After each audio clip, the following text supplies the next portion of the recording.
I am the God that healeth thee. I am the Lord, your healer. And I sent my word, and I healed your disease.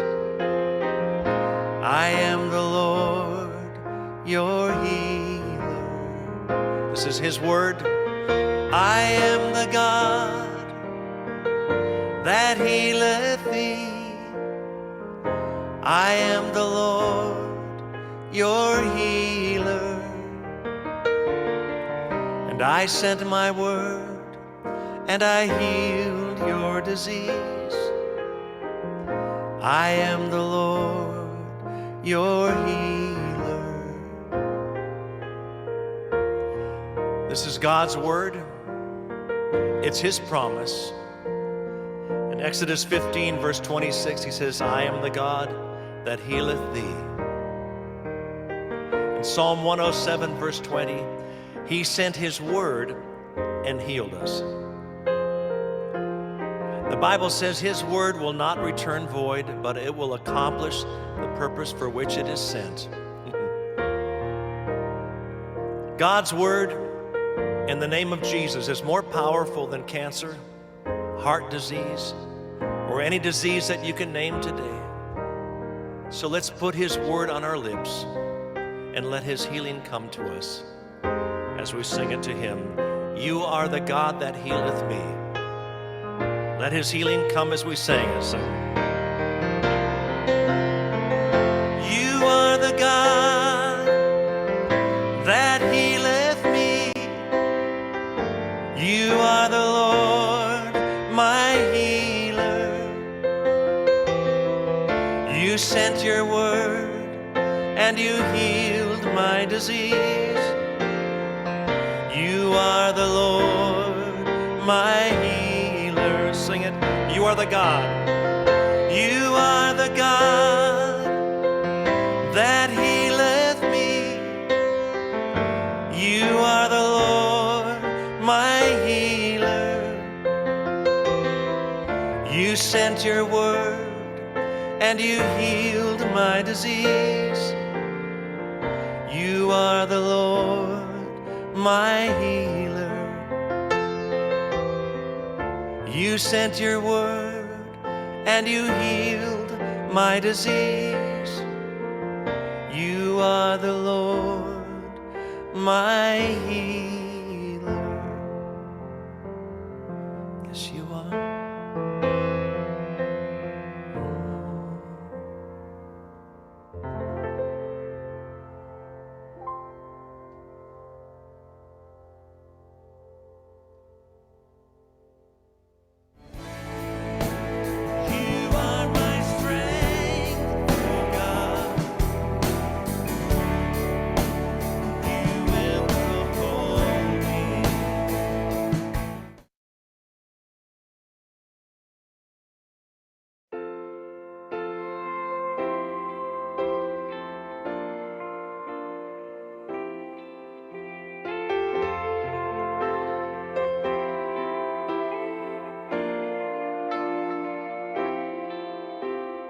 God will make a way where there seems to be no way.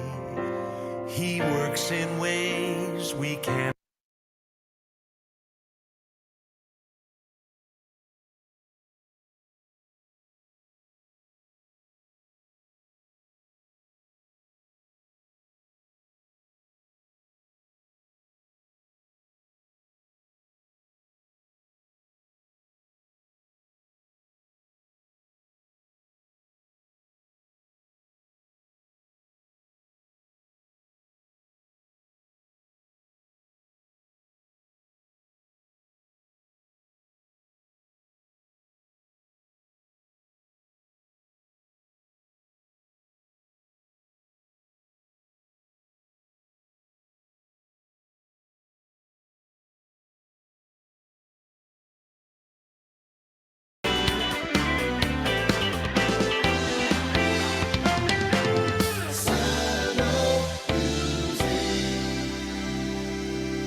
God that healeth thee.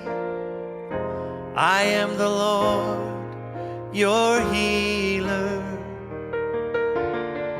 And I sent my word, and I healed your disease. I am the Lord, your healer. This is his word.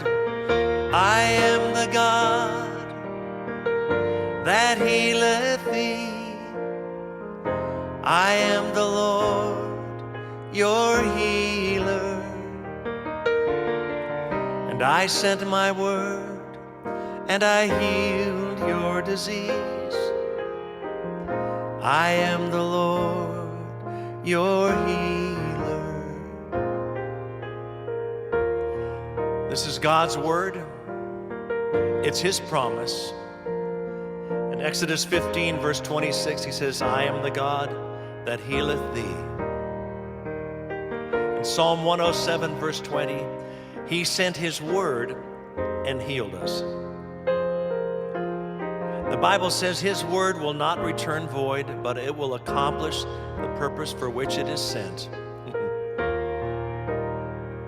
God's word in the name of Jesus is more powerful than cancer, heart disease, or any disease that you can name today. So let's put his word on our lips and let his healing come to us as we sing it to him. You are the God that healeth me. Let his healing come as we sing it. You are the God that healeth me. You are the Lord, my healer. You sent your word and you healed my disease. You are the Lord, my healer. Sing it. You are the God. You are the God that healeth me. You are the Lord, my healer. You sent your word and you healed my disease. You are the Lord, my healer. You sent your word and you healed my disease. You are the Lord, my healer. Yes, you are.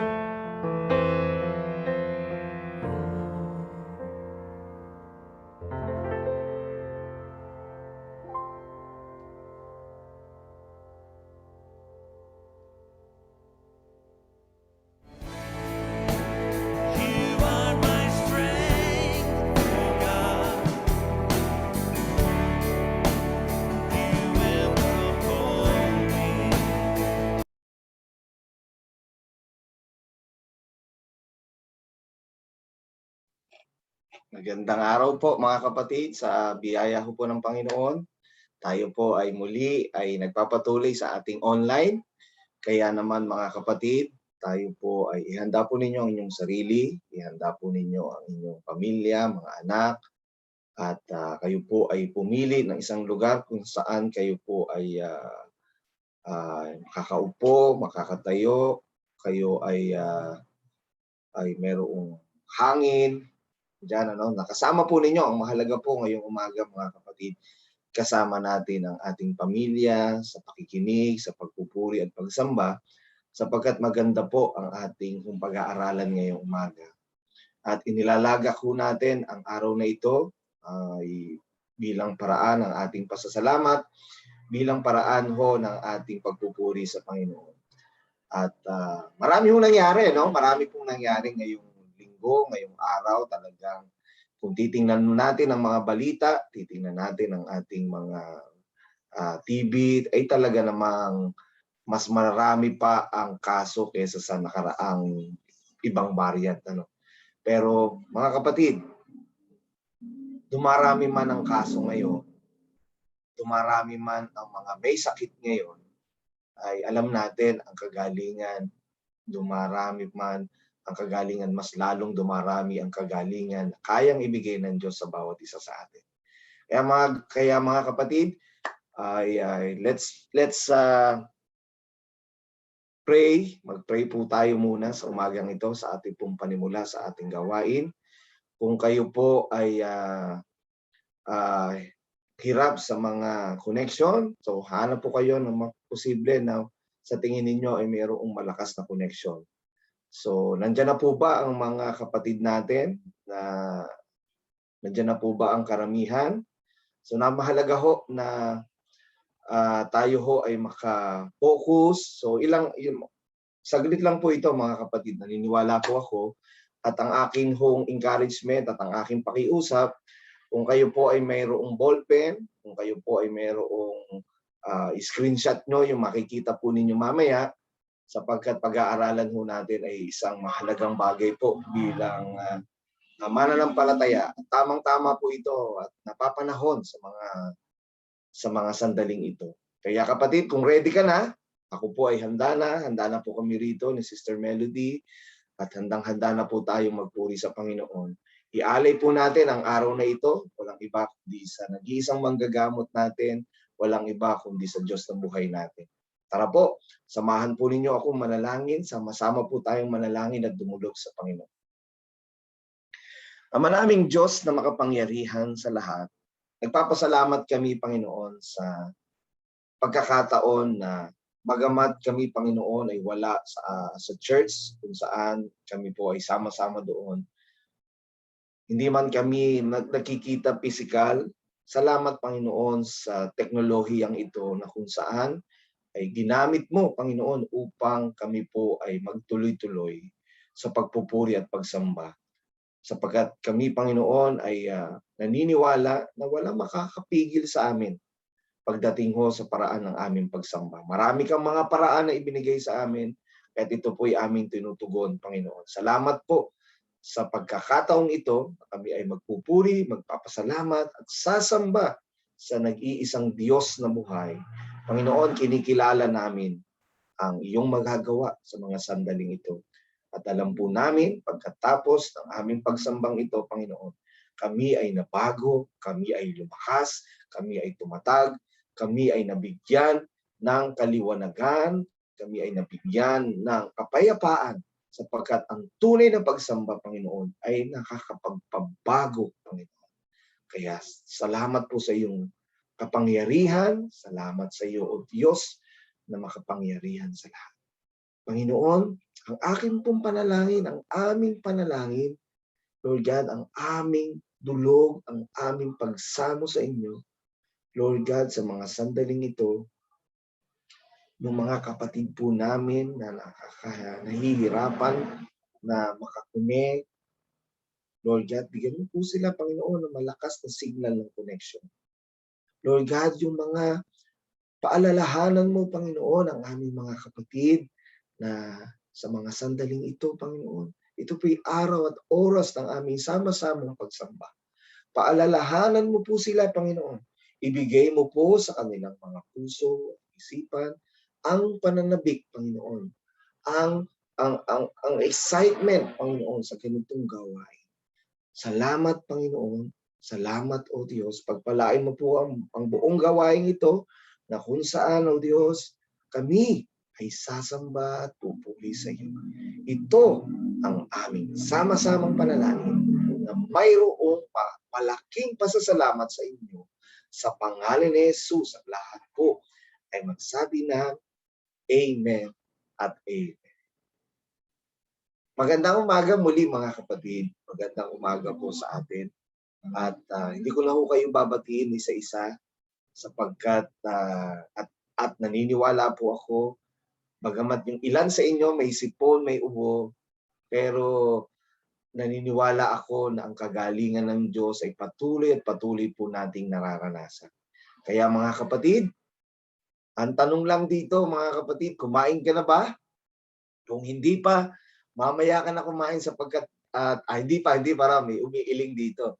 Kung hindi ka pa kumakain kapatid, konting tiis lang, magtiis ka lang ng konti, siguro mga 1 oras lang ay pagkatapos nun kumain ka. Pero pwede ka namang Puwede ka namang sumubo paunti-unti, pero 'wag naman sa the whole service natin ay ikaw ay kumakain ano. Ang akin pong pakiusap, siyempre po puwede kayong mag-CR, puwede kayo, 'yan puwede po 'yan. Pero ang akin pong pakiusap siyempre sa kabila ng lahat ng ito, alam ko po maraming mga tawag dito, maraming mga, kaabalahanan na nakapaligid sa atin. Kaya po mag-focus muna po tayo sa ating pakikinig, mag-focus po tayo sa ating pagsamba ngayong umaga. At yung ilan diyan nasa kubo, nasa bahay, nasa kwarto, nasa sala, ang mahalaga po mga kapatid, kayo ay nakatutok at kayo ay naka-focus sa ating pong pagsamba. Dito po sa dalawang awit ho na aking ipaparinig sa inyo, sabayan po ninyo ito ng kung kinakailangan kayo ay tumayo, kinakailangan na kayo ay pumikit at magtaas ng kamay. So virtual, online service, online worship. So wala ho, malaya po tayo dito mga kapatid. Ang mahalaga ay ikaw ay sumasamba. Ang mahalaga, tandaan po natin ano mga kapatid, hindi ka lang nanonood. Iba ho yung nanonood sa sumasamba. Kayo po ay sumasamba, tayo po ay sumasamba sa Panginoon. Kaya wag ho nating ilagay sa ating mga sarili na tayo nanonood lang. May participation ho tayo na gagawin po ngayong umaga. Pakinggan po natin itong dalawang awit na ito sapagkat itong awit po na ito ay malapit po ito sa aking puso, malapit po sa aking dahil ito po lagi ko pong inaawit, lagi ko po itong dinedeklara at naniniwala po ako na kung ito ay naging mahalaga sa akin, nais ko pong i-share sa inyo na ang awit na ito ay napakahalaga rin sapagkat nakapaloob po sa awit na ito ang pangako ng Diyos na pwede ho nating panghawakan, lalong-lalo po sa mga panahon na ito. Kaya pakinggan po natin ang awit na ito, kailangan po nating manalig at pagkatiwala ho sa Panginoon. Lahat ng ito ay may pagtugon ho ang Diyos sa bawat pangako. Amen? Pakinggan po natin ang awit na ito na nananalig by Salmo Music at susundan ho ng awit na ito ay ang kanta ni Don Moe na I Am the God That Healeth Thee. Pakinggan po natin at sabayan ang awit na ito at tayo po ay magpuri sa Panginoon.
Kapangyarihan mo ang aasa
I am the God that healeth thee. I am the Lord, your healer. And I sent my word, and I healed your disease. I am the Lord, your healer. This is his word. I am the God that healeth thee.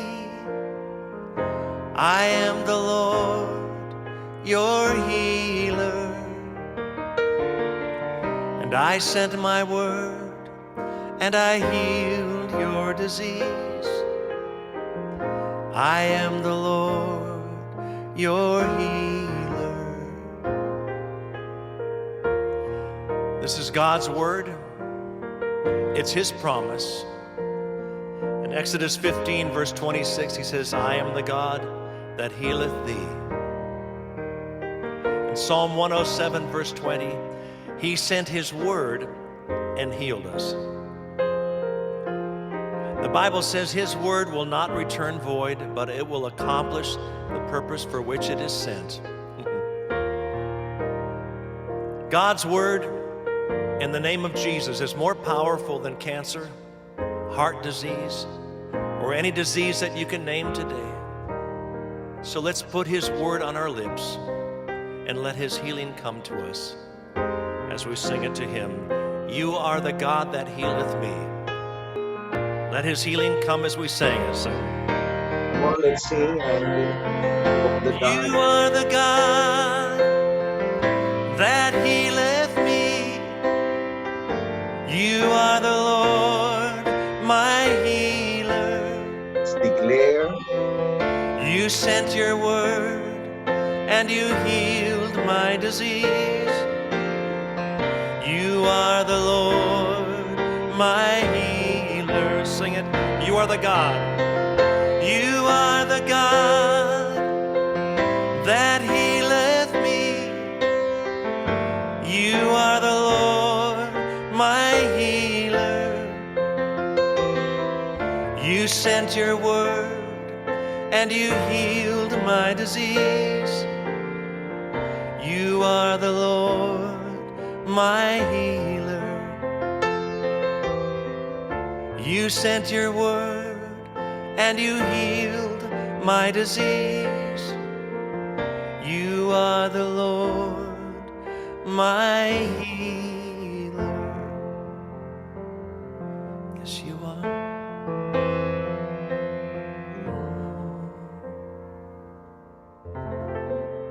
Salamat, Panginoon. Tunay po, O Diyos, na nananalig kami sa dakilang kapangyarihan. Nananalig kami, Panginoon, sa iyong kabutihan. Alam namin, Panginoon, ang sakit ay hindi mo po kalooban sa bawat isa sa amin. Ang sakit na ito ay hindi mo kalooban, Panginoon, sapagkat ang sakit na ito, O Diyos, ay hindi mabuti. Sapagkat, Panginoon, ikaw ay Diyos na mabuti. Hindi galing sa iyo ang sakit na ito. Naniniwala po kami na hindi mo kalooban ang mga sakit na ito. Panginoon, alam namin na ang sakit na ito ay tinapos mo na doon pa lang sa krus ng Kalbaryo. Ito'y napagtagumpayan mo na. Maaring ang sakit na aming nararanasan, Lord God, hindi ito ang tatalo sa amin sapagkat ito'y tinalo mo na. Maaring pahinain kami nito, pero Lord God, ang kapalit naman nito ay lakas. Ang kapalit naman nito ay kagalingan na nanggagaling sa iyo, Panginoon. Nananalig kami, Panginoon, sa iyong dakilang salita. Lord God, na ikaw ang aming tunay na manggagamot. Kaya naman, Panginoon, sa gawain ngayong umaga, ang iyong kapangyarihan, ang iyong kagalingan, Panginoon, ang siyang dumaloy sa bawat tahanan, sa bawat isa sa amin sa umagang ito. Panginoon, padaluhin mo po, Diyos, ang iyong kagalingan. Ang iyong kagalingan ay patuloy naming maranasan. Sapagkat sabi sa awit, you are the God that healed me, that healed thee, O Lord. Thank you, Lord. Thank you, Jesus, Lord God. Salamat po sa mga awit na ito. Purihin ka sa pangalan ni Jesus. Amen at amen. Magandang umaga pong muli, mga kapatid. Ang ganda po ng awit na iyan. At hindi ho maikakaila ang katotohanan po ng kabutihan ho ng Diyos sa atin. Hindi ho makikakaila na ang kagalingan ay manggagaling lang sa iisang manggagamot. Again, katuwang po ang gamot, mga baksin na yan ho ay regalo ho ng Diyos. At hindi ho tayo nakapokus dyan. Ang nakapokus ho tayo doon sa kapangyarihan ng Panginoon. At salamat po sa mga gamot, salamat sa mga baksin na meron tayo. Sapagkat yan ho ay kalooban ho ng Diyos. Yan ho ay paraan ng Diyos. Pero tandaan ho natin, ang focus mo hindi dapat sa gamot, ang focus ho natin dapat doon sa manggagamot. At sa umagang ito, mga kapatid, na ini-encourage ko po kayo na maya-maya ay mag-ready ho kayo ng ating mag-ready po kayo ng tinapay sapagkat aalalahanin ho natin mamaya ang kagalingan na tinapos na ho ng Diyos diyan sa atin. Ipapahayag po natin muli ang kagalingan ng Diyos, no? Na ginawa ho niya doon sa krus ng Kalbaryo. Mamaya-maya po, mag-ready po kayo. After po ng message natin, tuloy-tuloy po tayo rito. No? Mag-ready po kayo ng tinapay para sabay-sabay ho tayong aalalahanin ang kabutihan po ng Diyos. At sa mga siyempre po, ang gawain ho natin ay para ho mapagpatuloy ang gawain ng ating Panginoon sa ating simbahan. Meron po tayong tithes and offering. Sa ngayon ho ay akin pong pinapakiusap sa inyo, itabi po ninyo ang tithes and offering ninyo. At pag nagkita-kita ho tayo, pag ho tayo ay nagkasama-samang muli physical sa simbahan, naipon ho ninyo yan, doon nyo po ibigay. At kung meron ho mga announcement pa, na kung meron ho kayong GCash, may announcement na doon padala nyo po. Ang mahalaga po, hindi man ho tayo makapagbigay ngayon, ang mahalaga ho na ipon, na itabi, yung para sa Panginoon. Amen po ba? Amen. Sapagkat yan ho ay hindi ho sa atin, yan ho ay para sa Panginoon. Mamaya ho, makikita ho natin yan. At sa umagang ito, mga kapatid, ipagpatuloy ho natin ang ating pakikinig. Ready na po ba ang mga ballpen o mga camera na pwede nyo i-screenshot sapagkat meron ho tayong pag-aaralan. Ngayon, sa umagang ito, mahalaga na nag-aaral tayo ng salita ng Diyos nang makita natin kung ano ba talaga ang pagiging isang Kristiyano. Lalo-lalo sa panahon ngayon. Sapagkat ang panahon ngayon, karamihan po sa mga simbahan ngayon ay talagang bumalik sa online, walang physical. At ipanalangin po natin yan. Okay? So, sa umagang ito, mga kapatid, ipapanalangin natin ho ang ating bansa. At samahan po ninyo ako na ipanalangin ang ating bansa sa mga sandaling ito. Habang tinutugtog po siguro yung I am the God that healeth thee, ay tayo po ay idudulog ho natin ang ating bansa sa Panginoon sa mga sandaling ito. At sa mga churches ho na ngayon ho ay back to online. Ipanalangin natin, alam po na maraming pastor, alam po na maraming manggagawa kung gaano po kahirap yung ganitong setup ng online, no? At hindi lang manggagawa sa simbahan, pati mga guro, pati yung mga nagseseminar, alam nila yung hirap na yan. Kaya ipanalangin natin sila, ipanalangin natin ang ating bansa. Tara mga kapatid, samahan po ninyo ako, sama-sama tayong idulog ang ating bansa sa Panginoon. Tara po, tayo po ay umawit. Tayo po ay manalangin. Ama naming Diyos na makapangyarihan sa lahat. Nagpapasalamat kami, Panginoon, na ang bansang Pilipinas, Panginoon, ay mahal mo. Naniniwala kami na ito ay may pagkalinga ka, mayroong kang pagyakap, mayroong kang pagtingin sa bansang ito. Sapagkat, Panginoon, marami ang mga tunay na sumasamba sa inyo sa bansang ito. Lord, hindi kaila sa iyo ang kalagayan at sitwasyon ng aming bansa. Marami po ang may sakit sa amin. Yung iba dyan ay hindi naman documented, Pero yung nakikita namin sa balita ay ganito na karami. Pero naniniwala kami, Panginoon, na mas marami pa ang may mga sakit sa amin. Kaya naman, Panginoon, katulad ng awit na aming sinampit kanina at dinedeklara kanina, na ikaw lang ang Diyos na manggagamot at ikaw lang ang may kapangyarihan na kami po ay pagalingin.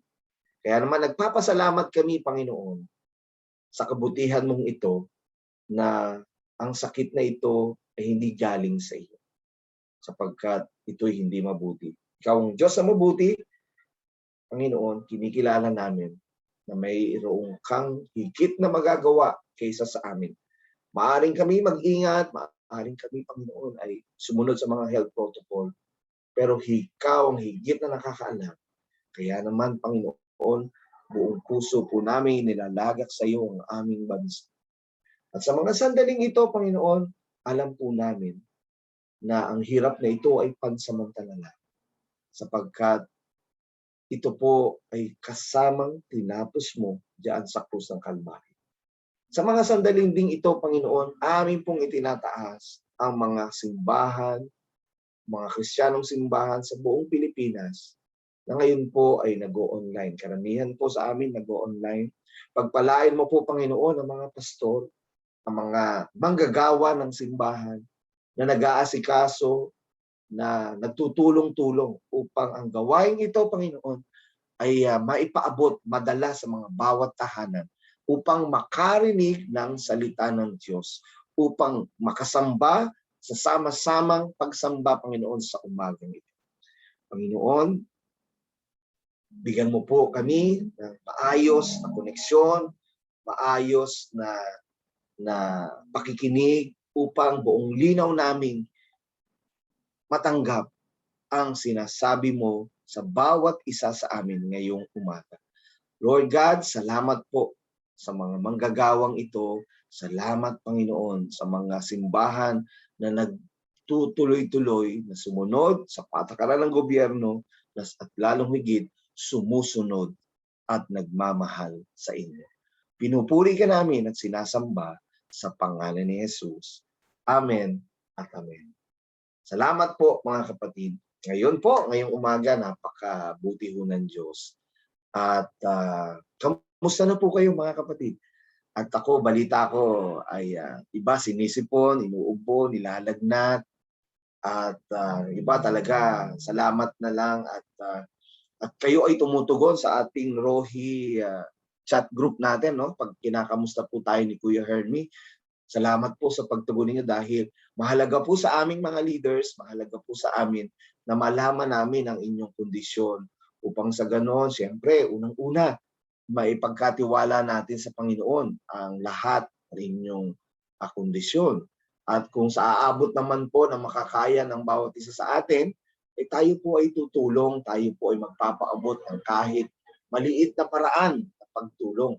Sapagkat ganyan po tayo magkakapatid, ganyan tayo dapat na nagtutulungan, nagdadamayan. At mahalaga po yan na maramdaman natin bawat isa sa lalong-lalo po sa panahon na ito. Kaya kapatid, are you ready? Ready ka na ba na makinig ng salita ng Diyos na ating pag-aaralan? Taas, pwede ko bang makita inyong mga thumbs up? Yan. Yan. Pwede ko bang makita ang mga thumbs up ninyo? Yan. So, at kung ready na tayo mga kapatid, meron akong tanong at gusto ko po na sumagot kayo at i-unmute po ninyo ang inyong mga mics. Okay po ba? I-unmute ang mics pag sasagot. No? I-unmute po ang mic pag sasagot. At sana po isa-isa lang at paghusabay-sabay. Ano? Siguro, basta kung ano ang sagot nyo, ay titingnan ho natin kung yan ba ay tama o may mali o tama o walang mali o walang tama. Ang tanong ko mga kapatid, ang topic po natin ngayong umaga, biblical ba yung ganitong online church? Yes or no? Biblical po ba ang online church? Meron ba sa Bible na online? Meron ba sa Bible niyan? Biblical ba yan? Yes or no? Isang mabilis na sagot. Okay, sige po. Isang mag-participate po kayo, no? Yes or no? Wala nang paliwanag. Yes or no lang po ang sagot. Okay? At ako na po ang magpapaliwanag. Sagot ko na po yung paliwanag. Biblical po ba ang church online? Yes po. Yes. Okay, next. Sino po yung sasagot na iba? Salamat sa iyong pagtugon.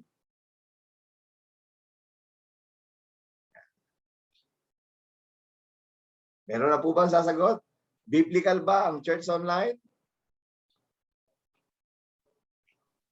No po. No. Okay, sige po. Sagot po yung iba. Dalawa pa lang po yung sumasagot ha. 16 po tayo. 15. Biblical po ba ang church online? Yan, Yes po. si Orson pa. Ano? Yes. Yes.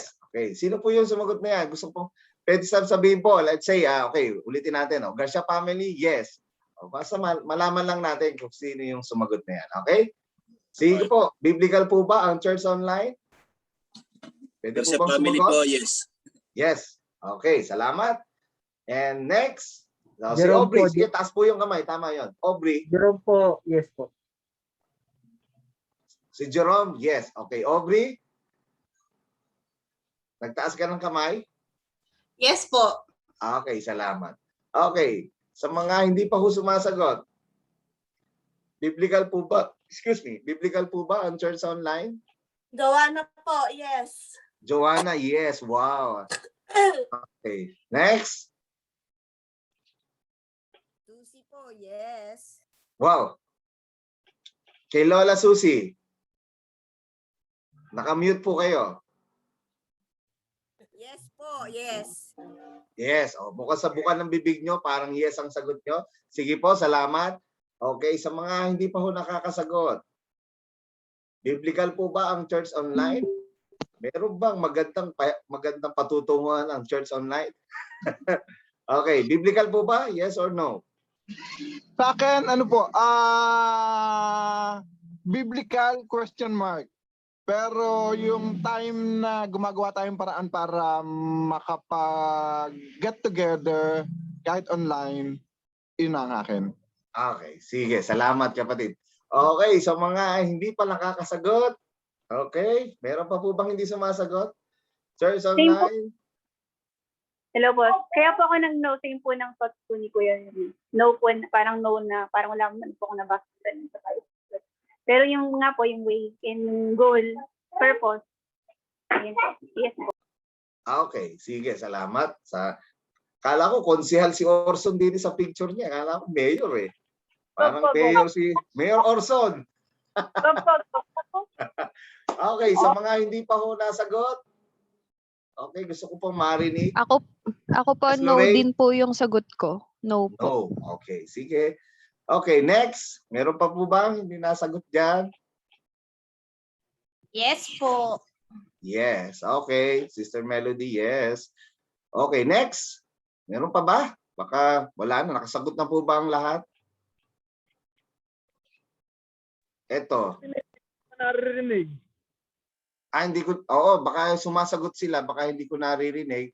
Paki-remind po, pakitingnan po ninyo inyong mic, baka naka-X yan, ibig sabihin ho niya, naka-mute. Ayan. Gusto ko pong marinig si Sister Neneng, ano? Nandyan siya eh. Okay po, Pastor. Ano po? Yes po, yes. Yes. Okay. Si Ate Juliet. Si Kay Ann. Si Rose Ann. Yan ho yung mga nandyan. Okay. Biblical ba ang church online? Ate Juliet?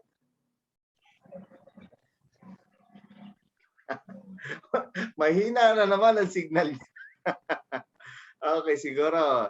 Paki-ano na lang po, sagot na rin yan po. Okay, kung lahat naman po ay nakasagot at yung iba ko siguro sumagot at hindi ko narinig, paumanhin po. Ay, Pero, naka-unmute pala ako. okay, yan. Ayun ako. Ate Juliet, may tanong ako sa iyo. Po. Excited ka na ba? Excited na excited po. Hindi, ang tunay ko po tanong, biblical po ba ang on-site church o online church? Yes or no? Yes po. Yes. Okay, thank you. Okay, Kayan, nasan ka? Nandinig ka? Live ka? Nandidinig, nandito ka? Minamalat. Pero yes, yeah. Okay, thank you. Thank you, Kayan. Salamat. Sino pa ang nakakasagot? Siguro lahat nakasagot na, no? Si Jerome, Sir Hermie, lahat po tayo nakasagot na. Gusto niyo na po bang malaman ang tunay na sagot? Okay, sige po. Hayaan po ninyo ako na i-share itong topic natin.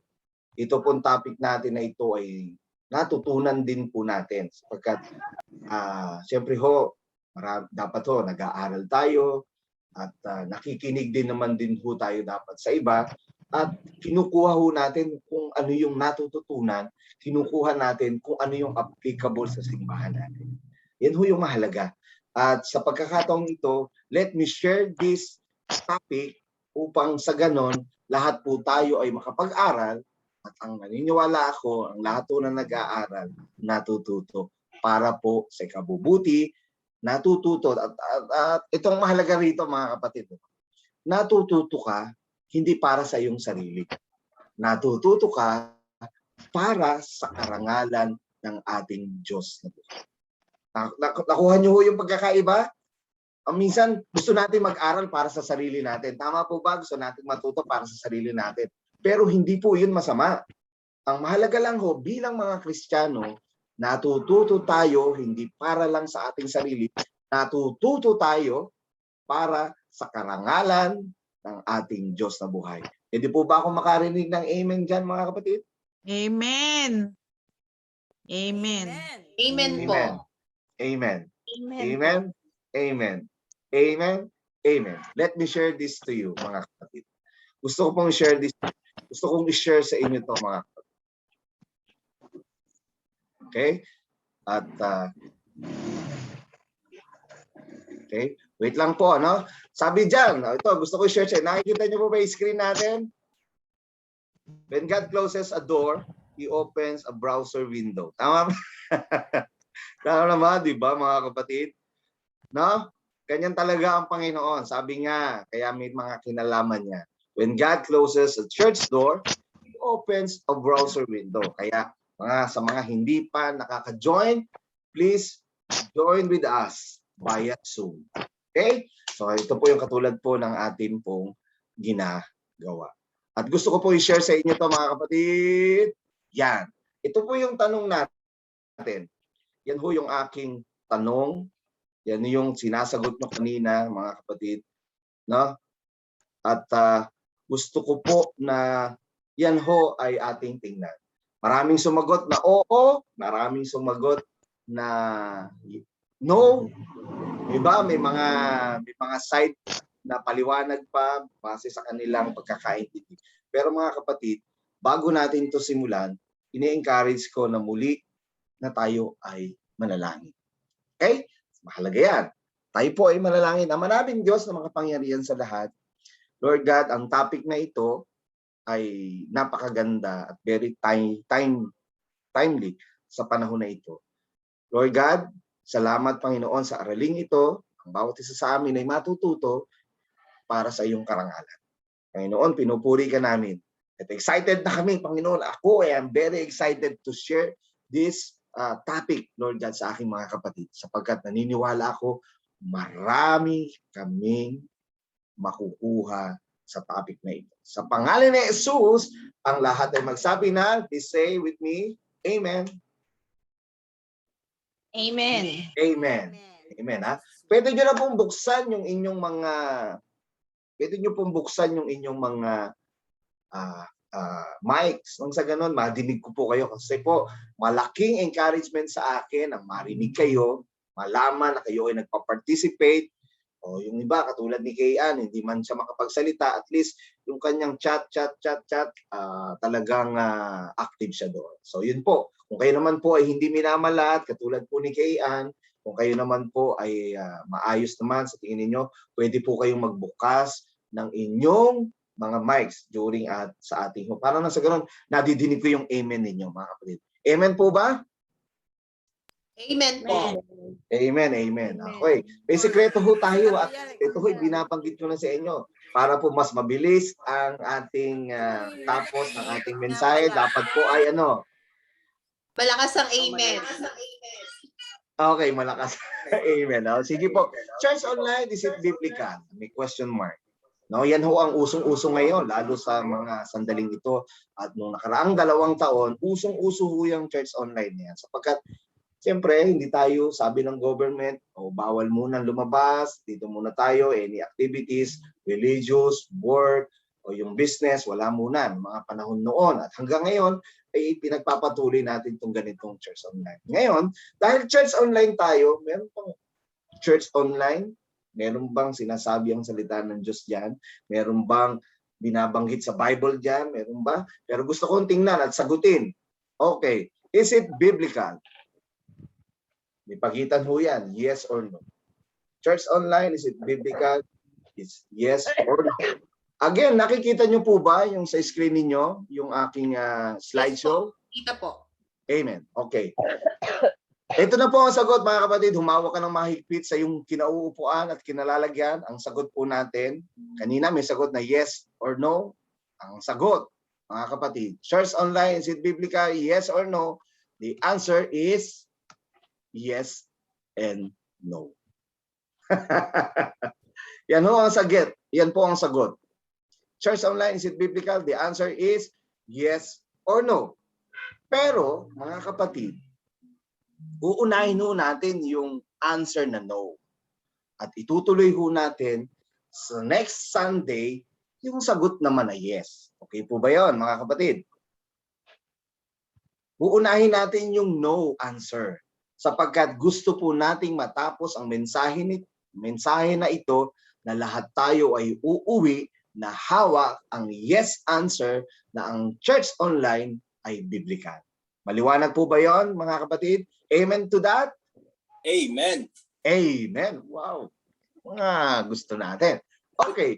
Is it biblical? The answer is yes and no. Unahin natin yung no. Okay. This one.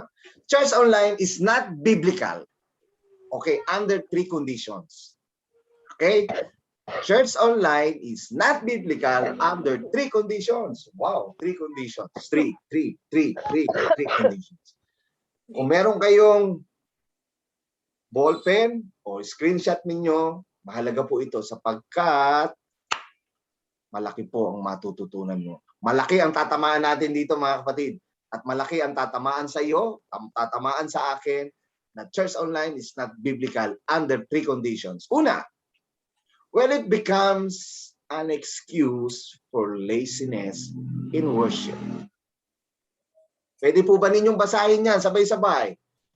Church online is not biblical under 3 conditions. Number 1, makibasa. When it becomes an excuse for laziness in worship. Okay, thank you sa mga nagbasa. Okay, tandaan natin. Ayan. Pangalawa, papaliwanag po natin isa-isa yan at gusto ko lang makita niyo yung overview ng 3 conditions. Ayan. Pangalawang condition. Okay, pakibasa po. When it becomes an excuse for not giving your offering. Okay. At pangatlong kondisyon, pakibasa po. When it becomes a reason for convenient Christianity. Yan po yan. Kaya ho sinasabi ho natin na ang church online ay hindi biblical or no, hindi yan biblical. Kasi kapanaw po siya sa 3 kondisyon. Yan ho yung binasa ninyo kanina. Uulit ko po, when it becomes an excuse for laziness in worship, when it becomes an excuse for not giving your offering, when it becomes a reason for convenient Christianity. Number 1 conditions. Wow. Church online is not biblical under 3 conditions. Wow. Ano ho ba ang Tagalog sa lazy? Hindi ho ba yan tatamad-tamad, pasundot-sundot, paglulubog lilitaw, di ba? Parang ganyan yan, di ba? No? Sabi po rito, tamad bang magsimba ang mga Kristiyano? No condemnation po ito, mga kapatid. At hindi ho tayo naghuhusga at gusto lang ho nating paalalahanan ang bawat isa na hindi po tayo dapat maging tamad sa paglilingkod sa Panginoon. Okay. Inuulit ko po, wala hong kasamang panghuhusga ito at wala pong kasama itong, wala ho tayong binabanggit na pangalan dito, wala ho sinasabi natin, ikaw na ganito, masunog ka na sa impyerno kasi tatamad-tamad ka. Wala ho tayong binabanggit dito. In general, ang tanong ho natin, tamad bang magsimba ang mga Kristiyano? At wala hong panghuhusga dyan. Nais lang po nating paalalahanan. Again, paalalahanan na mayroong pagyakap, paalalahanan na mayroong pagtapik sa balikat sa bawat isa sa atin. Na tayo po dapat ay huwag maging tamad sa paglilingkod sa Panginoon. Tanungin ang sarili. Tanungin ang sarili. Kaya lang ba ako nag-o-online? Kasi ayaw kong umattend physically sa church. Yun ang mahalagang tanong. Kaya ka lang ba nag-o-online? Kasi ayaw kong pumunta sa church. Mainit doon. No? No? Tanungin ang sarili, kaya ka lang ba nag-o-online kasi tamad kang magsimba? O sa online, tamad ka pa rin magsimba? Mas lalong matindi to. Kung dahil, kahit pa paano, sa bahay nakakasimba ka.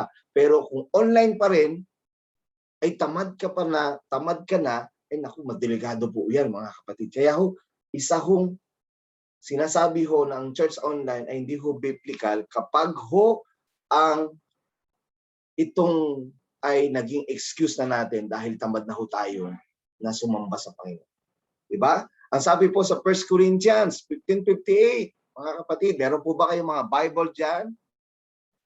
Buksan po ninyo ang inyong Bible sa 1 Corinthians 15:58. Tagalog ba yan? Latin? O Hebrew? O kung ano man sali niya na mahalaga, naiintindihan natin yan. 1 Corinthians 15:58. Buksan po natin ang ating Biblia sa 1 Corinthians 15:58. Ang sabi po sa Tagalog, sabi po sa Bible, meron po ba kayong Bible dyan?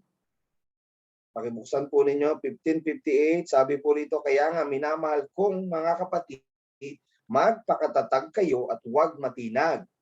Ito na, maging masipag kayo palagi sa paglilingkod sa Panginoon dahil alam ninyong hindi masasayang ang inyong pagpapagal sa Kanya. Ito po ang sabi sa Ingles. Tingnan po ninyo ang inyong screen. Makikita po ninyo sa screen ninyo, sabi po sa 1 Corinthians 15:58, therefore, my dear brothers and sisters, stand firm, let nothing move you. Let nothing move you. Always give yourself fully to the work of the Lord, because you know that your labor in the Lord is not in vain. Sabi po rito mga kapatid, always give yourself fully. Hindi naman sinabi ng Bible, always give yourself, always give yourselves partially to the work of the Lord. Always give yourselves, sabi dyan, always, sometimes, sabi always give sometimes your work to the Lord. Wala naman kung gano'n. Ang sabi ho rito ng ating kapatid na si Apostol Pablo, always give yourselves fully. Saan? To the work of the Lord. Bakit? Because you know that your labor in the Lord is not in vain. Mga kapatid, give yourself fully to the work of the Lord. Because you know, we know that our labor in the Lord is not in vain. Hindi ho masasayang ang ating mga pagpapagal at pagsisipag pagdating sa Panginoon. Diba? Maaaring hindi ka napasalamatan ng pastor mo, ang kapatid mo, hindi napansin yung sipag mo, hindi napansin yung mga ginagawa mo para sa Panginoon. Pero ang Panginoon na nasa langit, hindi ho lumalagpas yan sa paningin ng ating Panginoon. At hindi po yan nasasayang. Sabi po dyan, kayo po. Kaya po hindi biblical kung hindi ka magsisimba at hindi biblical kung hindi ka magsisipag sa paglilingkod sa Panginoon. Diba? Katotohanan, ang binabanggit sa atin ng salita ng Diyos, nagre-reflect dapat yan sa atin. Masipag ba ako magsimba? Masipag ba ako sa paglilingkod sa Panginoon? Naku, kung hindi pala biblical ang pagiging tamad. So ang biblical ay dapat maging masipag po tayo. Alam niyo po, meron akong gustong ibahagi sa inyo eh. Pwede ho ba nating tingnan? Alam niyo po ba, ang pagiging masipag ng isang Kristiyano, ang pagiging masipag ng mga unang Kristiyano ng mga panahon na yon, alam niyo po ba ang context ng pagiging masipag ng mga unang Kristiyano? Tingnan ho natin yung context na ito. 58 po yung nakikita nyo sa screen. Pwede po ba nating tingnan? Atras ho kayo para makita ho natin yung context sa verse 51. Ang context po ng pagiging masipag sa paglilingkod sa Panginoon ay ang context ho nila ay yung verse 51. Babasahin ko po sa inyo mga kapatid kung ano ang ibig sabihin at ano ang context nito ng lahat ng masisipag sa Panginoon. Ano ang context nila? Isang hiwagang sinasabi ko sa inyo, hindi lahat tayo'y mamamatay. Hindi lahat tayo mamamatay, ngunit lahat tayo'y babaguhin. Ano ang context nito? Sa isang sandali, sa isang kisap mata, kasabay sa huling pag-ihip ng trumpeta, sapagkat sa pagtunog ng trumpeta, ang mga patay ay muling bubuhayin at di na muling mamamatay, babaguhin tayong lahat. Ano po ang ibig sabihin ng aking binasa, mga kapatid? Ang context po ng pagiging masipag sa Panginoon ng mga unang Kristiyano dito sa mga taga-Korinto ay rapture. Again, ang context po ng verse 58 ay nanggaling po sa verse 51. Ang ibig sabihin, rapture. Kaya ang sabi dito mga kapatid, kaya ang tunay na damdamin, no? Kaya ang tunay na damdamin ng nakakaintindi na malapit na ang rapture, no? Gusto ko pong linawin. Kaya ang tunay na damdamin ng nakakaintindi na malapit nang dumating ang Panginoon, masipag kong naglilingkod sa Panginoon. Yan ho ang tunay na dapat na maging damdamin natin. Sapagkat itong mga taga-Korinto, ang damdamin nila kung bakit sila masipag ngayon sa paglilingkod, eh dahil alam nila malapit nang dumating ang Panginoon. Kaya kapatid, kung nauunawaan mo at naiintindihan mo ang rapture, yung binasa natin kanina, ay dapat pala magsipag ka na sa paglilingkod sa Panginoon. Yan ang tunay na nakakaintindi ng rapture. Yan ang tunay na damdamin ng mga mananampalatayang nakakaintindi na malapit nang dumating ang Panginoon. So ano ang resulta sa mga nakakaintindi? Anong resulta sa mga Kristiyano nakakaintindi? Pwede niyo po bang sagutin? Ano ang resulta ng mga Kristiyano nakakaintindi na malapit nang dumating ang Panginoon? Pwede po kayong sumagot. No. Ang tunay na damdamin ng mga nakakaintindi na malapit nang dumating ang Panginoon, masipag pong naglilingkod sa ating Diyos. Amen po ba doon? Pwede po ba ako makarinig ng amen? Amen po. Amen. Sabihin mo sa iyong sarili, Amen po. sabihin mo sa iyong katabi, may silang ang buhay. May silang ang buhay. Kaya ang nagawa mo lang kay Kristo ang hindi ho lilipas. No, ako ho dito mga kapatid ay talagang luminaw ho ang isip ko rito mga kapatid. Na ito palang mga taga-Korinto, kaya pala ang sipag-sipag nila kasi naintindihan nila na malapit na dumating ang Panginoon.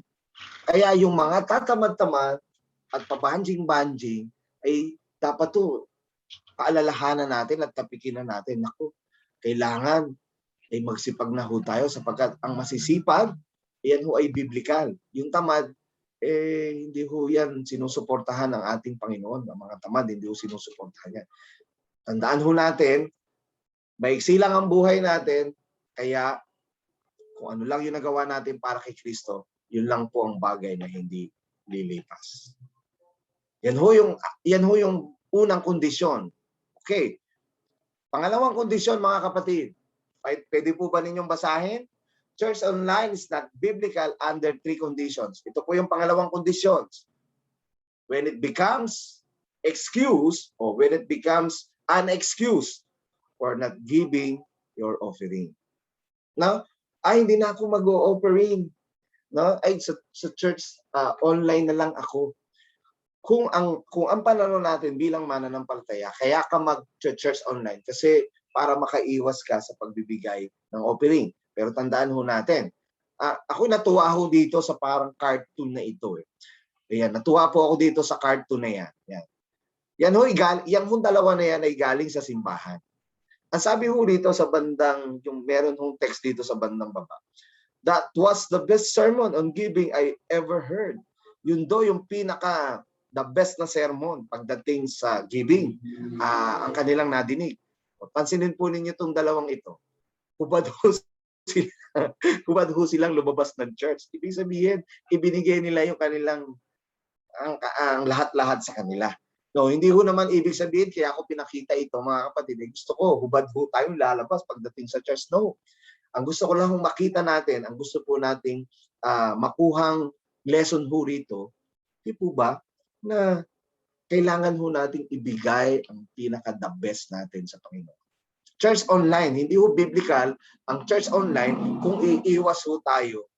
Kung ito ang magiging excuse natin para hindi ho natin ibigay ang ating mga tithes and offering natin. No?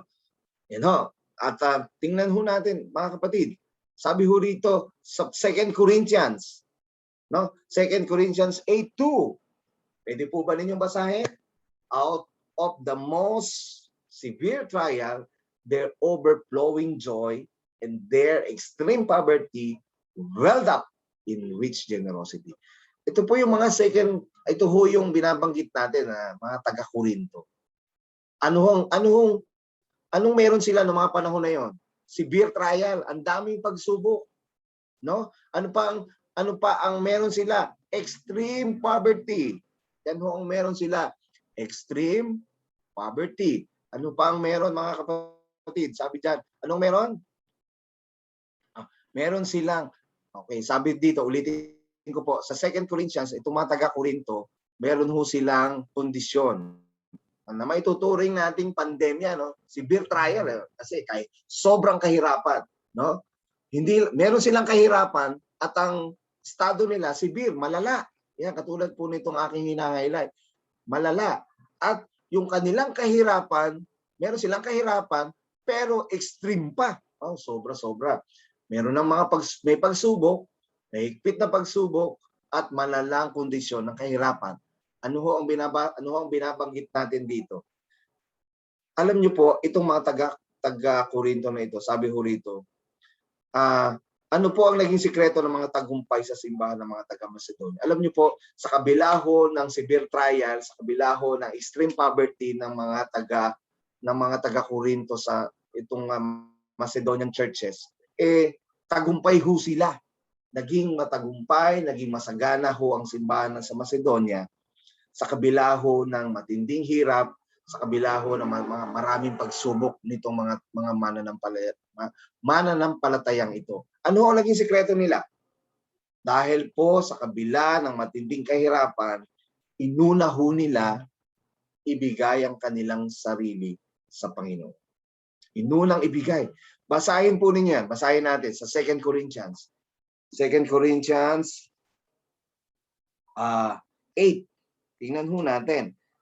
8:2. Dumana sila ng matinding kahirapan. Ito isang mahigpit na pagsubok sa kanila. Ngunit sa kabila ng kanilang pagkikahos, masaya pa rin silang at bukas palad sa pagbibigay. Sila'y kusang loob na nagbibigay, hindi lamang sa abot nilang makakaya, kundi higit pa.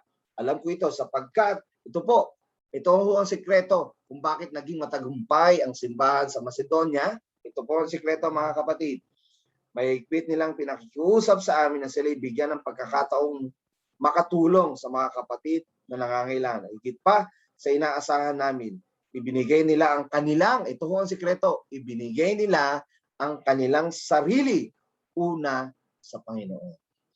Yan ho ang sikreto ng mga successful na simbahan noong panahon ho ni Apostol Pablo.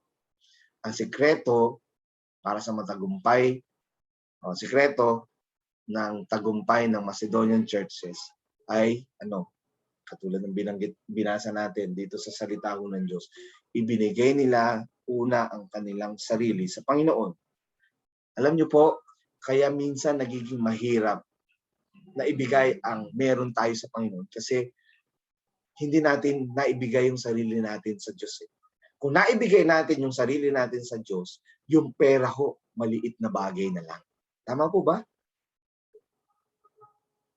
Gusto ko pong mag-sink in yan. I give you 5 seconds to think.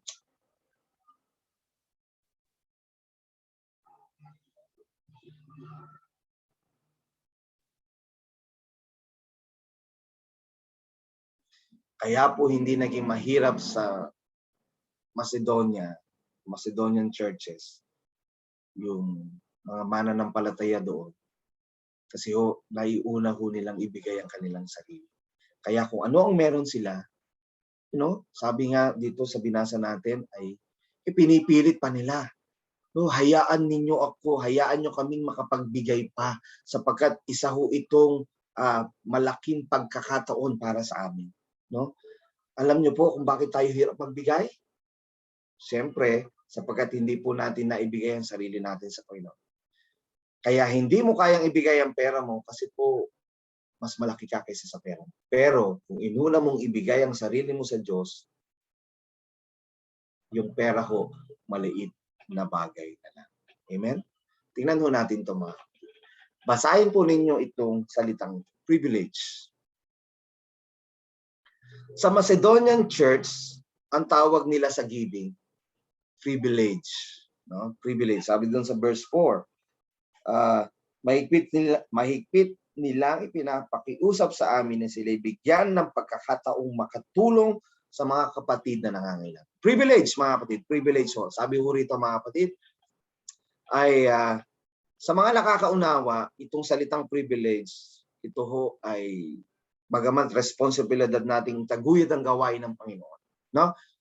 Again, sa mga mananampalataya na nagkaroon ng kaligtasan dahil kay Kristo, responsibilidad natin na itaguyod ang gawain ng Panginoon. Itaguyod ang gawain ng Panginoon. Kaninong responsibilidad po? Kaninong responsibilidad ang pagtulong sa simbahan? Sa ating mananampalataya, sa ating iniligtas. Hindi po ito responsibilidad ng mga taong wala pa sa Panginoon. Hindi ito, ang Rohi Christian Church ay hindi responsibilidad ng mga kapitbahay natin na wala pa sa Panginoon. O responsibilidad ng hindi miyembro ng simbahang ito. Responsibilidad ho natin bilang mga Rohingyan, bilang mga Kristiyano, na itaguyod ho ang ating simbahan sa pamagitan ho ng pagbibigay, katulad ng binasa natin. Meron pa bang hihirap kaysa sa Macedonian churches kumpara sa atin? Ano ang kondisyon ng mga Macedonian churches? May kahirapan. At hindi lang basta kahirapan, sobrang hirap. Merong may pagsubok. Pero ang pagsubok nila, sobrang pagsubok. Dito sa Macedonian churches, may kahirapan, pero sobrang kahirapan. Hindi naman po tayo ganyan. Mas angat pa ho tayo sa mga Macedonian churches, hindi po ba? Mas angat pa tayo, mas mayaman pa ho tayo sa kanila. Pero nakita ho natin, ang tawag ho nila sa pagbibigay upang itaguyod ang simbahan ay pribilehiyo. Sabi rito, ang responsibilidad ho natin, mga kapatid, ang pagbibigay ho sa simbahan. Responsibilidad ho natin. Kung ang tingin mo, kung ikaw ay mag-online church na lang kasi tatakas tayo. Pangit yung word na tatakas. Excuse natin para hindi tayo makapagbigay. Dito ho, pinapakita ho nito na mas angat pa ho tayo with regard sa pamumuhay sa tingin ko dito sa Macedonian churches. Mas mayaman ka, mayaman ka kaysa sa Macedonian churches. Kaya responsibilidad ho natin ay taguyod ang simbahan. Kaya sabi ko, ito gusto ko natin tingnan to. Basahin po natin. Though it is our responsibility. Pag sinabing responsibility, mabigat Pero kapag tiningnan ho natin na kaya tayo nagbibigay kasi mahal natin ng Diyos. Kasi mahal natin ang simbahan. Though it is our responsibility, we do it joyfully with all our love. With all our love. Kaya ho ang tawag ho natin dyan, tawagin din natin itong privilege na magbigay sa Panginoon. Amen po ba? At ito, tingnan ho ninyo. Ang sabi ho rito, smallest of all seed, but it becomes the largest of all garden plants. Ano yan? Mababasa po niyan sa Mark 4:31 hanggang 32. Ano yung smallest of all seed, but it becomes the largest of all the garden plants. Walang iba, kundi po ang mustard seed, mga kapatid. Again, hindi po masama ang may maraming pera. Wow, sino ba nang walang may gusto niyan? Lahat yan gusto natin. Hindi po masama ang may maraming pera. Hindi po yan ang punto natin dito. At malinaw po na gusto tayong turuan na hindi dapat nating kuhanin ang para sa Panginoon. Ang para sa Panginoon ay sa Panginoon. At ang para sa atin ay para sa atin. Alam nyo ba kung ano ang meron? Alam nyo ba kung ano ang meron tayo?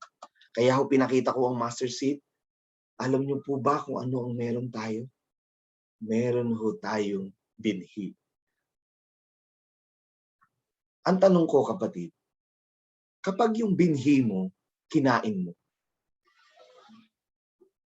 kinuha mo, meron ka bang aanihin?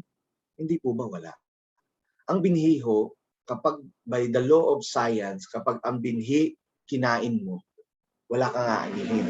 Pero kapag ang binhi ang nag-iisang buto o nag-iisang butil pag itinanim mo, hindi ho ba mas lalong dumarami? Ganyan din po ang pagbibigay sa Panginoon, mga kapatid.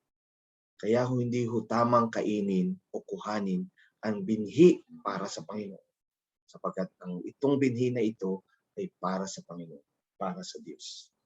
No? Kaya ho sabi rito, ibabalik sa iyo. Kapag itinanim mo ang binhi, babalik sa iyo ng siksik, liglig, at umaapaw. No? Tingnan ho natin to. So 2 Corinthians 9:8. And God will generously provide all your need.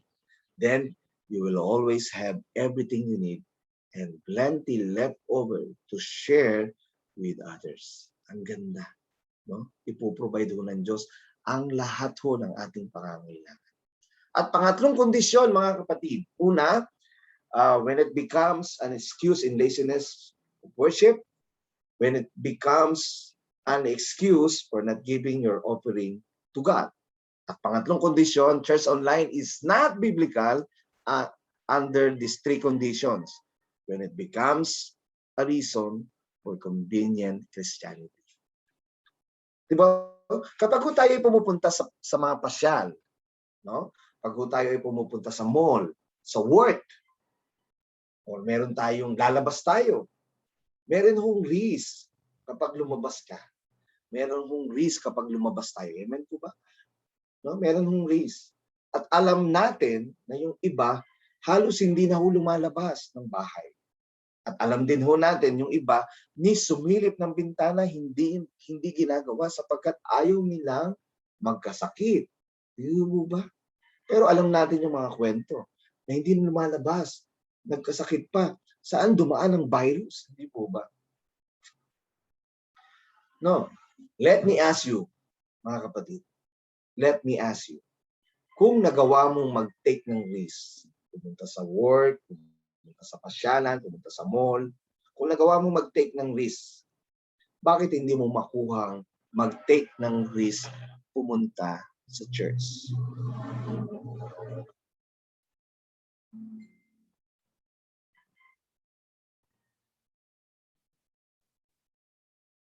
Okay. Gusto ko lang pong linawin. Dahil mahalaga po na nililinaw natin ang ating usapin. Ano man pong, so pong linawin sa ating pong simbahan, mga kapatid, ano man pong alituntunin ng government, sinusunod ho natin yan. Kapag sinabi po ng government, okay, bawal ang face-to-face, online tayo. Yan po ang ginagawa natin. At automatic ho yan. Agad-agad ho yan. Bawal, bawal, bawal. Pag naman nagluwag ang government natin, sinabi, okay, we allowed 30% or 50%. O bawal yung ganitong edad, bawal itong ito. So at least, sinusunod ho natin yan. At kung dumating man ho yung pagkakataon na i-allow tayo sa maliit na porsyento, sinisigurado po namin sa mga leaders ng simbahan na may alcohol kayo, nililinis ho yung simbahan, hanggat maaari sinasanitize yan, nang sa ganun na kayo ho na mga pupunta ng simbahan ay talagang masisigurado ho ninyo na ito kayo ho ay talagang ligtas, no? At siyempre sumusunod ho ang church natin sa protocol. Ang binabanggit lang ho natin dito at nililinaw ho natin dito, mga kapatid. Kapag ho inalaw ho tayo ng government natin na mag-physical, ito ho yung gusto nating ipunto. Kung allowed na ang physical at magiging reason mo kung bakit ayaw mong pumunta sa church kasi ay natatakot ka na posibleng mahawahan ng sakit. Tama, di ba? So, siyempre, yan yung gusto natin linawin. Ano? Kung, sabi ko nga, kung nabanggit ko kanina, nabanggit ko kanina, kapag meron po tayo, sabi ko kanina, kapag meron po tayong face-to-face, kasabay din po nito yung online. Kung available ka naman online, walang problema eh. Pero kung ang sinasabi mo, hindi ka na magpupunta ng church dahil gusto mo online na lang, ang mangyayari sa iyo. Ang tanong ko ngayon, going to church, no? Kung lumalabas ka, meron hong risk pag lumalabas. Pupunta ka sa work, pupunta ka sa mall, pupunta ka sa mga kamag-anak mo, may risk ho yan. Kaya ang challenge ko rito, kung may risk pala na lumalabas ka, at lumalabas ka naman, pero hindi mo makuha ang mag-take ng risk pumunta sa church kapag allowed. Yun yung question sa atin eh. Yun yung encouragement sa atin. At gusto ko pong linawin ito, mga kapatid. At hindi po natin, kung ikaw sa sarili mo, ikaw yung po ang makakasagot niyan. Kung nga, lumalabas ako, pumupunta ako sa mall, pero allowed naman sa church mag-physical, sinasabi ng mga leaders, sige, ito, malinis naman ang church, konti naman ang tao, hindi natin ina-allow ng maraming tao, kontrolado natin, kalkulado natin ang galawan natin sa church. No? Kung ikaw ay lumalabas ako, pero hindi ako makapunta ng church. No? Going to church, sabi, kapag going to church is calculated risk, mga kapatid. Hindi ho natin sinasabi na walang risk ang pagpunta sa church. Kung sa mall, mas marami hong risk mas maraming hong risk sa mall, mas maraming risk na sa mga pasyalan, mas maraming hong risk diyan. Pero dito ho, hangga't maaari po sa ating simbahan, calculated ho ang risk diyan. Hindi ko sinasabing walang risk, pero may risk. Pero calculated ho. At isa po ang gusto ho natin dahil ginagawa ho natin, nagsasanitize tayo, naglilinis, sumusunod tayo sa protocol, pero sa lahat ng ito, hindi natin kayang gawin ng lahat. No? Siyempre, nilinisan natin yan. Pero tandaan ho natin, hindi natin kayang gawin ng lahat. Pero yung hindi ho natin kaya ho ng Panginoon. Meaning to say, going to church, kung gusto mo, mag-church online na lang kasi nagiging convenient na lang sa iyo ang mag-online. Hindi ho biblical kung ang tingin mo sa sarili mo ay convenient na lang yung church online. Hindi ho biblical yan. Kaya ho, church online is not biblical when it becomes a reason for convenient Christianity.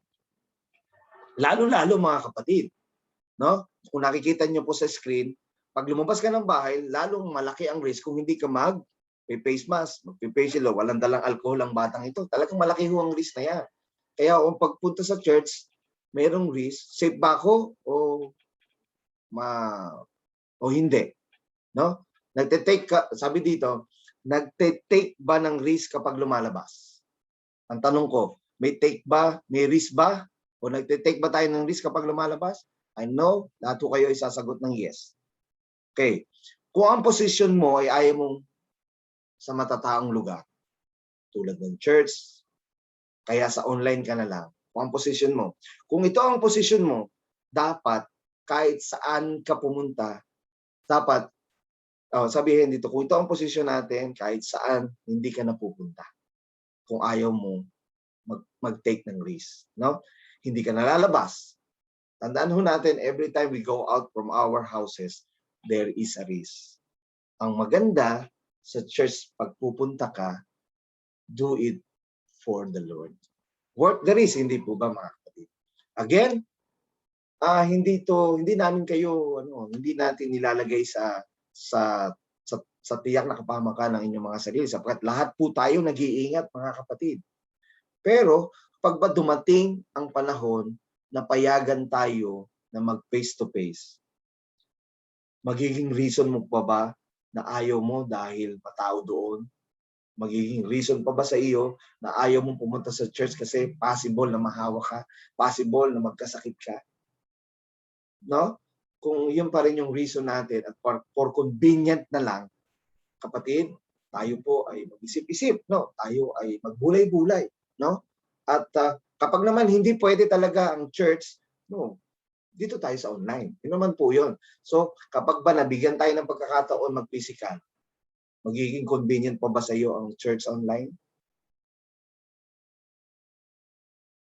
Ang maganda po, kapag nagpupunta tayo sa church, ang protection ho natin ng Panginoon. At again, gusto ko pong ulitin sa inyo na hindi ho biblical kapag for convenient na lang or for our own convenience na lang, kaya ka sa bahay na lang. And ho, kaya yan po yung gusto nating ituro ngayong umaga. At gusto ko pong ulitin, church online is not biblical under 3 conditions. When it becomes an excuse for laziness in worship, and when it becomes an excuse for not giving your offering, when it becomes a reason for convenient Christianity. Kung online ang pipiliin mo at pwede namang mag-physical, at sa 3 kondisyon na ito, tingnan natin yung ating sarili. Nakapaloob ba ako o hindi na? Kung hindi, salamat sa Panginoon. Pero gusto ko lang pong linawin, at gusto ko lang pong bigyan ng diin. Baka po kasi magkaroon ng anumang hindi pagkakaintindihan. Nililinaw po natin, ang simbahan po ng Roy Christian Ministry ay mahigpit na sumusunod sa patakaran ng ating gobyerno, ng ating mahal na gobyerno. At kapag po nagbigay ng close ng hindi nag-allow ng government, agad-agad ho sumusunod tayo. Pag sinabi naman ng government, allowed na yung ganitong edad, allowed na kayo mag 30% o mag 50%, hindi naman ho tayo agad-agad na sumusunod naman doon. Sapagkat nag-o-observe pa muna tayo, sapagkat tinitiyak po ng pamunuan ng Roy Christian Ministry sa Bustos ang kaligtasan po ng bawat isa. Yan po ang gusto kong ipunto at salamat po sa Panginoon at alam ko po, ang sagot ho natin dito, church online is not biblical under 3 conditions. At sa linggo po, sa next Sunday, pag-aaralan ho natin, church online is biblical kasi inuna natin yung no answer at iuhuli natin yung yes answer sapagkat gusto natin, pagkatapos ng mensaheng ito, hawak natin yung yes answer na ang church online is biblical. Next Sunday, aaralan po natin. Tayo po ay manalangin. Na maraming Diyos na mga pangyarihan sa lahat. Salamat po sa kaliwanagan, sa katuruan, sa pag-aaral na ito. Kung kami po, Panginoon, ay natuto sa mga araling ito, naniniwala po ako, Panginoon, kapag natuto, nagbabago. Purihin ka, Panginoon. Salamat po, Panginoon, sa pangalan ni Jesus. Amen at amen. When God closes a church door, He opens a browser window.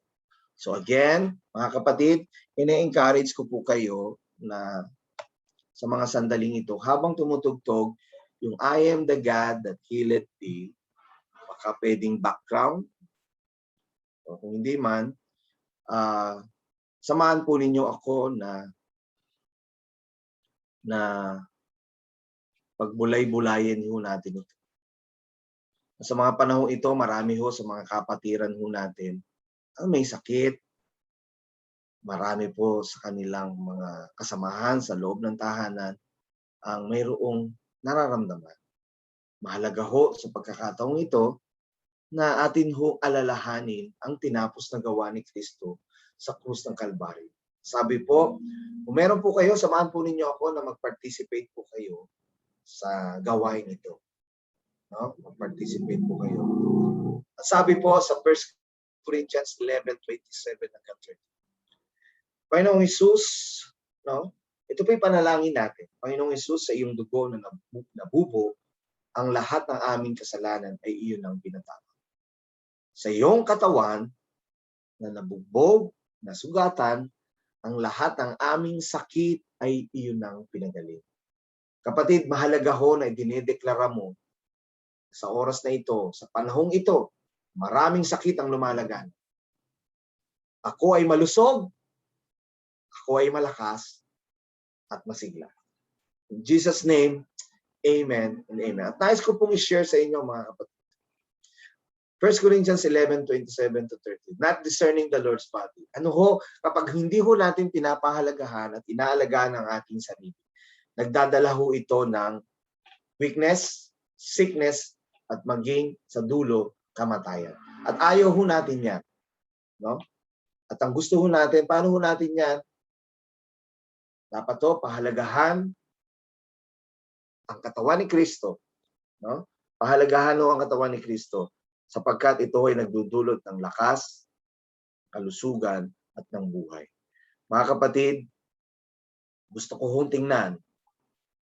Gusto kong habang hawak mo ang tinapay na simbolo ng katawan ni Kristo na nabugbog dyan sa krus ng Kalbaryo.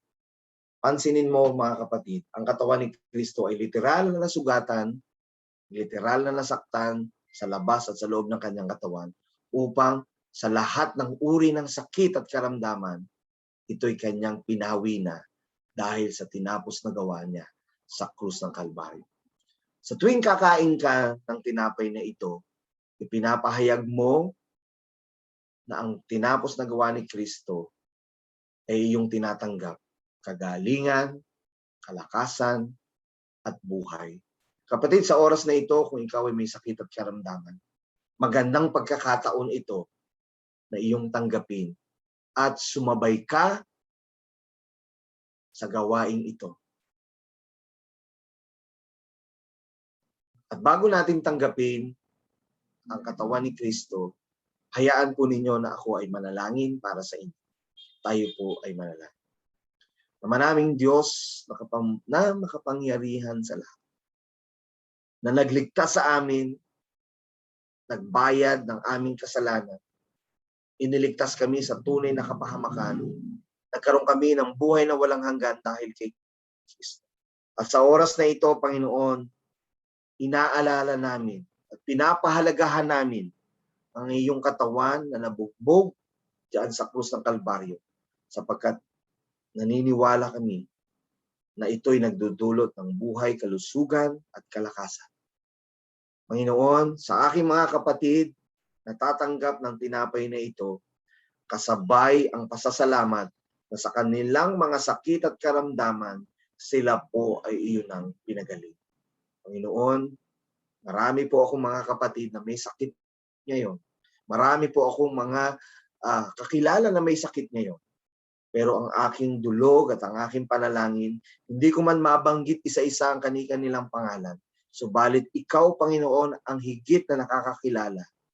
Lord God, sa pagtanggap namin na ito, ipinapahayag namin na kami ay magaling na sa pangalan ni Jesus. Kapatid, hawakan mo ang iyong parte ng iyong katawan. May sakit. May sakit kang nararamdaman sa likod. May sakit kang nararamdaman sa iyong ulo.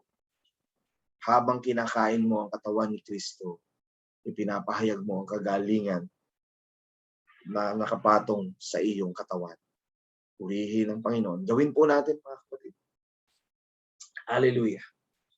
In sickness, Lord God, anumang uri ng sakit at karamdaman, sa mga sandaling ito na hawak ng aking mga kapatid, Lord God, ipinapahayag namin ang iyong dakilang ginawa sa krus ng Kalbaryo. Kagalingan, kalakasan, at buhay sa pangalan ni Jesus. Amen. Tanggapin po natin, mga kapatid.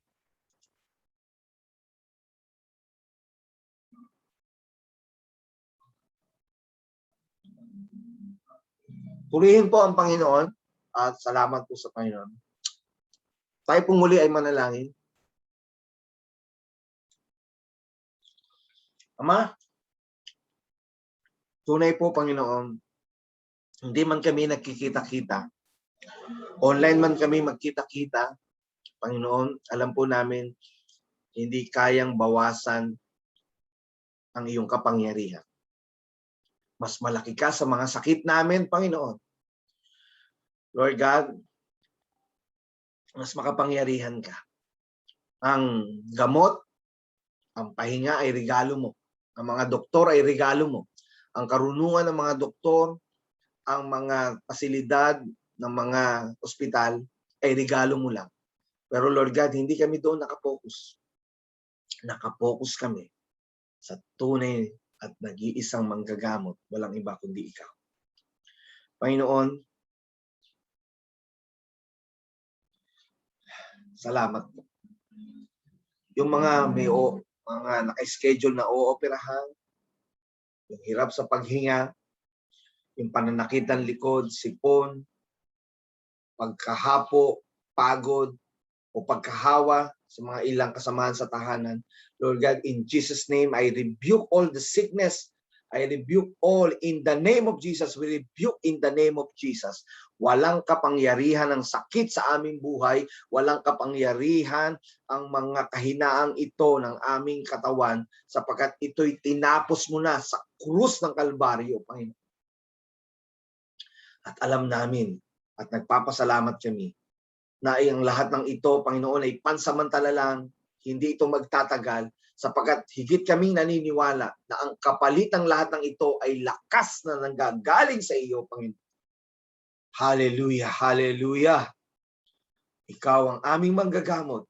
Dinideklara ko sa aking mga kapatid ang lakas ng isang malusog, masigla na pangangatawan in Jesus' name. O proteksyonan mo sila sa kanilang paglabas, o proteksyonan mo sila, ang kanilang mga anak, ang kanilang mga nanay, ang mga magulang, ang mga kapatid namin, ang lahat kami, Panginoon, na iyo pong iingatan at proteksyonan sapagkat sa iyong presensya pa lang, Panginoon, tumatakbo na, kumakaripas na ng takbo ang mga sakit na ito.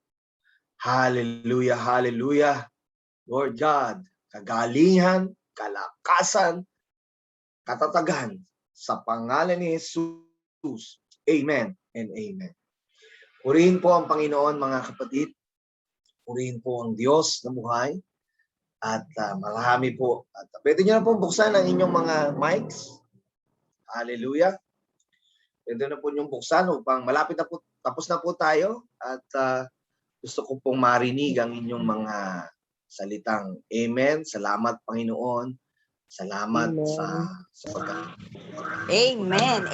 Amen. Amen. Magkita-kita po tayo muli. Lahat ng papuri at pasasalamat. Amen. So, next Sunday po, itutuloy natin yung yes na sagot. Biblical po ang on-site. Titingnan ho natin bakit naging biblical ang on-site. Ngayong umaga, nakita natin bakit hindi biblical. Kasi sa mga tatlong dahilan. At sa susunod na linggo, makikita po natin ang dahilan kung bakit po ito ay biblical. Ang mahalaga po. Again, ito po yung gusto kong iwan. No? Sa lahat ho ng ating natutunan, mahalaga ho, hindi ho natin binibigay para sa sarili natin. Sa lahat ho dapat ng ating natutunan mula sa Panginoon, huwag natin itong gamitin para sa sarili natin. Gamitin po natin ang lahat ng ating natutunan para sa karangalan ho ng ating Panginoon. Magkita-kita po tayo sa next Wednesday. Next Wednesday, online ho ang prayer meeting natin. At 6:30, meron ho tayong online. Naniniwala ako, pagkatapos ng mensaheng ito, marami ang tutugon, marami ang makakasama natin sa ating online prayer meeting. Sapagkat naintindihan, naunawaan, pinahalagahan ang kanilang natutunan. Amen? Amen.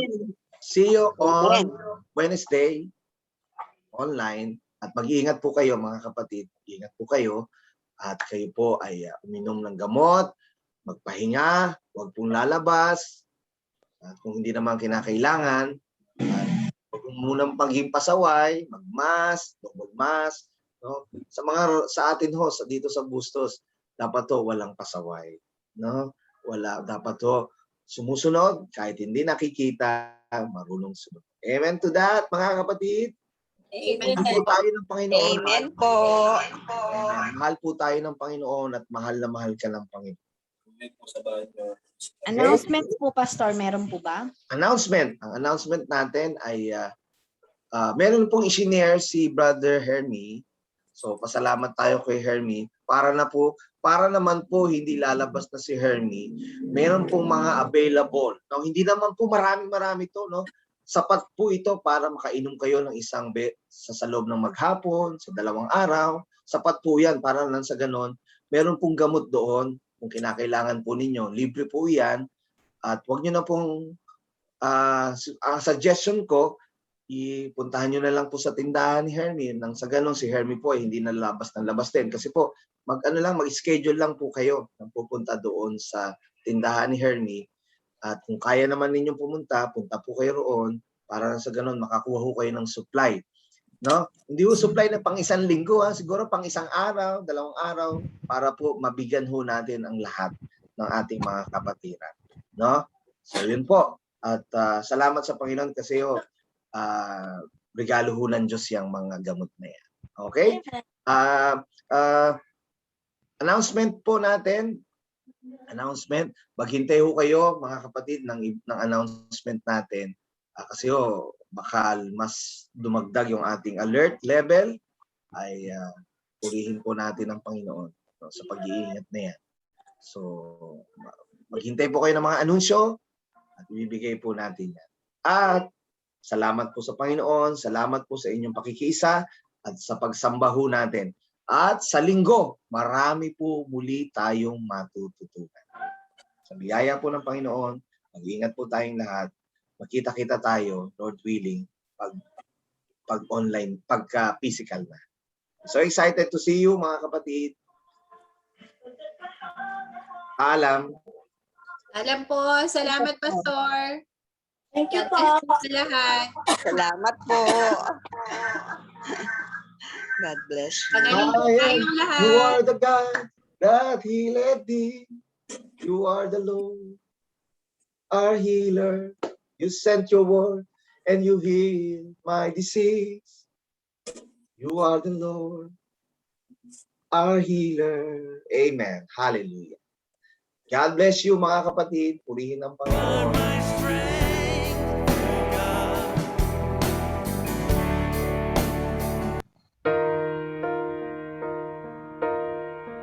I am the God that healeth thee. I am the Lord, your healer. And I sent my word, and I healed your disease. God bless you. I am the Lord, your healer. This is his word. I am the God that healeth thee. I am the Lord, your healer. And I sent my word, and I healed your disease.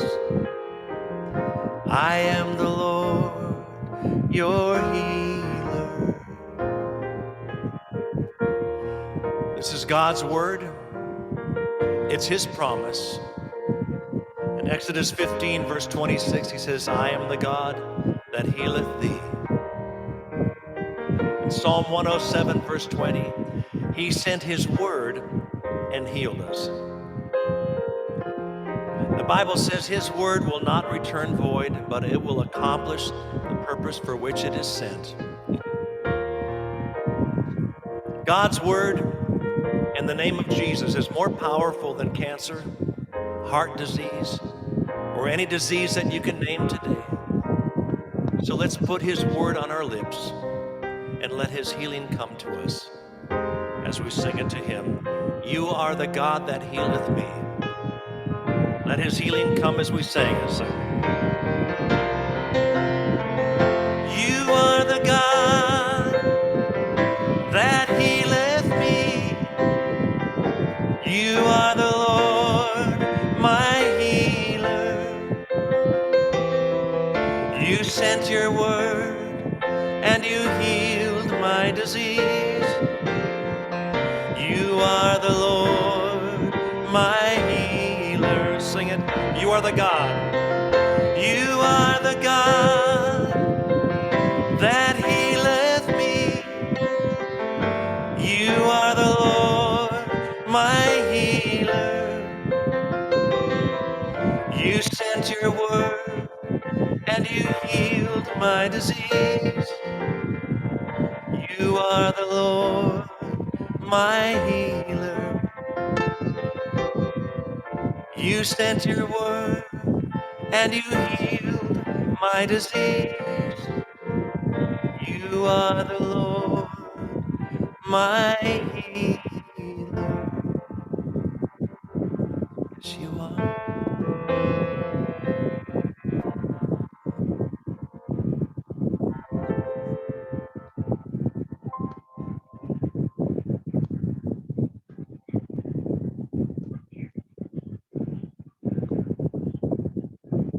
Salamat po.